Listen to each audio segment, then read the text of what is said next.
Un accord a été obtenu samedi à Khartoum entre 14 groupes armés et le gouvernement centrafricain sous l'égide de l'Union africaine et de l'ONU, relançant l'espoir d'un retour de la paix en Centrafrique.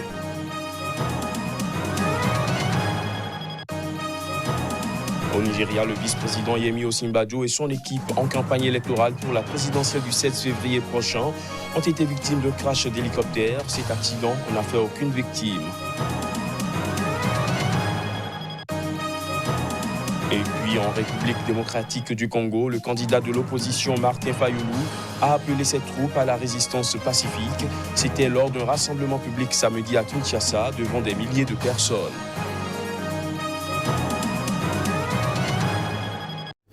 Merci de prendre ce rendez-vous de l'information sur SICA. Nous sommes le dimanche 3 février de l'an 2019. Bienvenue à tous. Ouvert le jeudi 24 janvier dernier sous l'égide de l'Union africaine et de l'ONU, le dialogue intercentrafricain de Khartoum a débouché sur un accord de paix et de réconciliation. Cet accord devrait permettre un arrêt des violences orchestrées par les groupes armés et un retour progressif de la paix sur l'ensemble du territoire centrafricain. Voici le reportage de Narcisse Oum, notre envoyé spécial à Khartoum.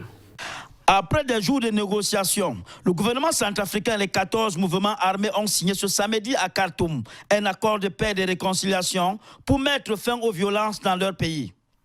L'exigence d'une amnistie générale et celle d'un gouvernement de sortie de crise a été réglée par les deux parties. Je demande à tout le peuple centrafricain de gêner au moins un jour pour remercier Dieu, d'apaiser le cœur des uns et des autres pour qu'aujourd'hui on arrive vraiment à un compromis collectif pour asseoir une paix définitive dans notre pays pour un avenir meilleur de nos futurs enfants. Merci. Merci pour la paix et retrouver aujourd'hui ici à Khartoum. Donc le peuple centrafricain peut aujourd'hui commencer à chanter, à remercier le bon Dieu. Grâce à Dieu, nous nous sommes entendus sur l'ensemble des questions qu'ils avaient posées au président de la République, chef de l'État. À l'instant où je vous parle, le projet d'accord de paix et de réconciliation nationale est prêt. La médiation de l'Union africaine, l'Organisation des Nations Unies et la Russie ont présenté au parti un projet d'accord qui va permettre un retour à la normale pour ce pays d'Afrique centrale de 4,5 millions d'habitants. Dans un souci d'équilibre entre les exigences contradictoires de souveraineté et d'autonomie, les accords de Khartoum appellent donc à reconstruire l'unité nationale du pays sur les bases novatrices qui respectent son intégrité territoriale, tiennent compte de sa diversité ethnique et culturelle. À noter, depuis le début de la guerre civile en 2013, pas moins de 7 accords de paix ont été signés sans qu'aucun n'aboutisse. Vivement que cette fois, que la paix soit respectée par toutes les parties. Le représentant de l'Union africaine à ce dialogue intercentrafricain s'est prononcé à l'issue de ces pourparlers de paix de la République centrafricaine à Khartoum entre les groupes armés et le gouvernement. On l'écoute. C'est un grand jour pour le peuple centrafricain dans toute sa dimension, dans toutes ses communautés. Nous venons de sceller un accord de paix entre le gouvernement et les 14 groupes armés qui permettra à nos sœurs et à nos frères centrafricains d'espérer définitivement mettre cette page douloureuse derrière eux. La République centrafricaine est un pays qui nous tient à cœur. Il est important qu'aujourd'hui, au sortir de ces réunions ici à Khartoum de paix, que nous puissions inscrire définitivement ce pays membre de l'Union africaine dans la trajectoire de la paix, de la concorde et du développement. Et cet accord n'a de sens que si demain, tout un chacun, simple citoyen, fonctionnaire de l'État, membre du secteur privé, femmes, hommes, aînés, tous nous contribuons à sa mise en œuvre. En bref, au Nigeria, le vice-président Yemi Osinbajo et son équipe de campagne électorale pour la présidentielle du 16 février prochain ont été victimes d'un crash d'hélicoptère. L'appareil s'est écrasé samedi dans l'état de Kogi, situé dans le centre du pays.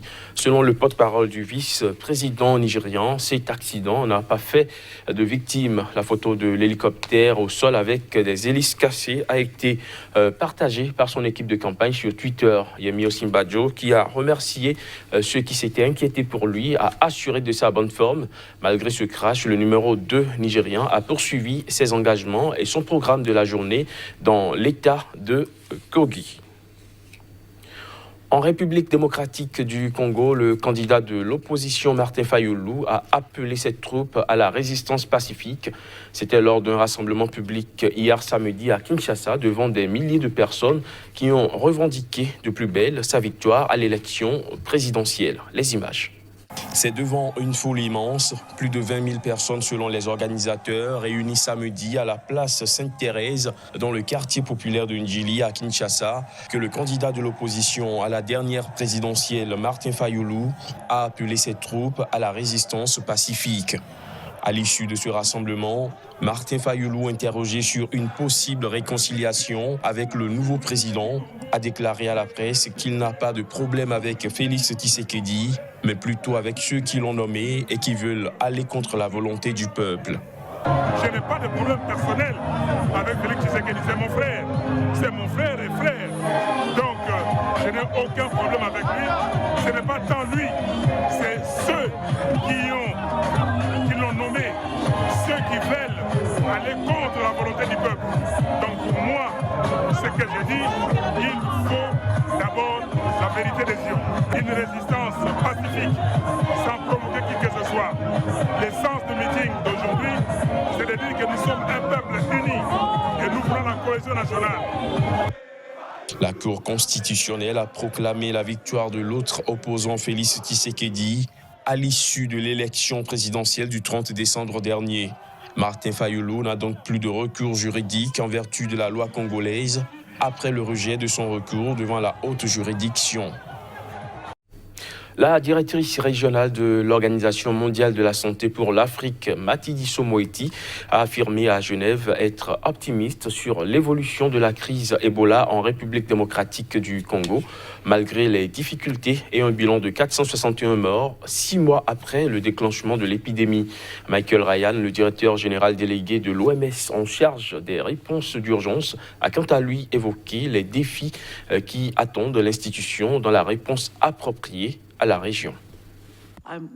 Je suis optimiste, même s'il faut clairement poursuivre ce travail.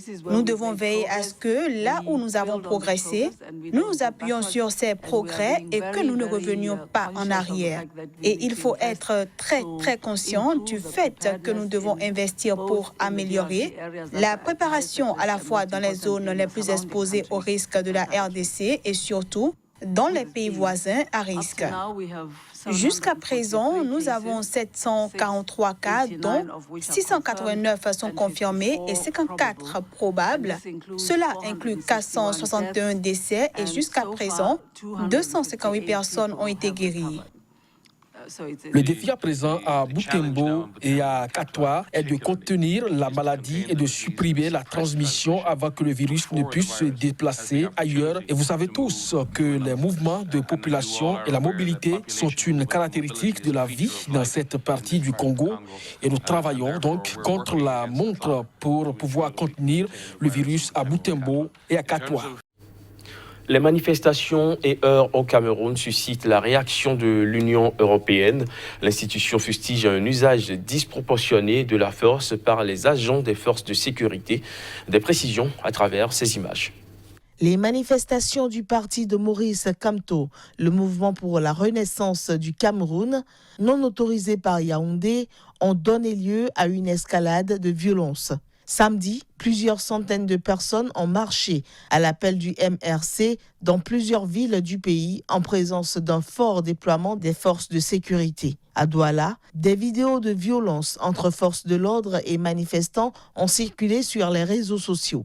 Selon des militants de l'opposition, plusieurs personnes ont été blessées par balles à Douala. Le ministre de la Communication a finalement concédé quelques échauffourées qui ont eu lieu suite à l'attitude particulièrement agressive de quelques participants à la marche. Depuis une semaine, 200 personnes ont été interpellées selon le MRC, dont Maurice Kamto et une majorité des cadres du parti. Mais Yaoundé n'en compte que 147, selon le ministre. Tous font l'objet d'une enquête préliminaire pour 8 chefs d'accusation, dont la rébellion, l'incitation à la haine et l'hostilité à la patrie. 34 personnes ont comparu vendredi devant un tribunal de Yaoundé. Il leur est reproché d'avoir participé à une manifestation non autorisée, d'avoir empêché les forces de maintien de l'ordre de disperser les manifestants et de ne pas s'être retirés à la première sommation de ces forces, selon l'acte d'accusation lu lors du procès. Tous ont plaidé coupables. Leur procès a été renvoyé au 15 mars sans que le fond n'ait été abordé vendredi. En Ouganda, les autorités ont annoncé la saisie de plus de 700 pièces d'ivoire et des centaines d'écailles de pangolin dissimulées dans des troncs d'arbres. Ils ont également procédé à l'arrestation de 2 Vietnamiens dans cette affaire. Reportage. Des responsables examinent des morceaux d'ivoire et des écailles de pangolin à la suite d'une importante saisie à Kampala, en Ouganda. Des agents de l'autorité fiscale ougandaise ont repéré 3 conteneurs suspects lors de leur entrée dans le pays depuis le Soudan du Sud et les ont suivis jusqu'à un entrepôt dans la capitale Kampala, où ils ont saisi leur contenu et arrêté 2 Vietnamiens qui seront poursuivis notamment pour non-déclaration de marchandises illégales. Les autorités ougandaises pensent que les 3 conteneurs avaient commencé leur voyage en République démocratique du Congo. La valeur totale de la marchandise n'a pas encore été établie, mais l'autorité fiscale ougandaise a estimé qu'au moins 325 éléphants auraient été tués pour acquérir l'ivoire. Le commerce illégal d'ivoire est la 3e forme de trafic le plus rentable après les stupéfiants et les armes. Le trafic est alimenté par la demande en Asie et au Moyen-Orient, où les défenses d'éléphants sont utilisées dans la médecine traditionnelle et en ornementation. Quant au pangolin, la demande asiatique croissante a renforcé la menace pesant sur cet animal, une des espèces protégées les plus braconnées au monde. Les écailles du pangolin sont utilisées en médecine traditionnelle chinoise et sa viande est appréciée dans plusieurs pays d'Asie et d'Afrique. Fin de ce JT, merci de l'avoir suivi.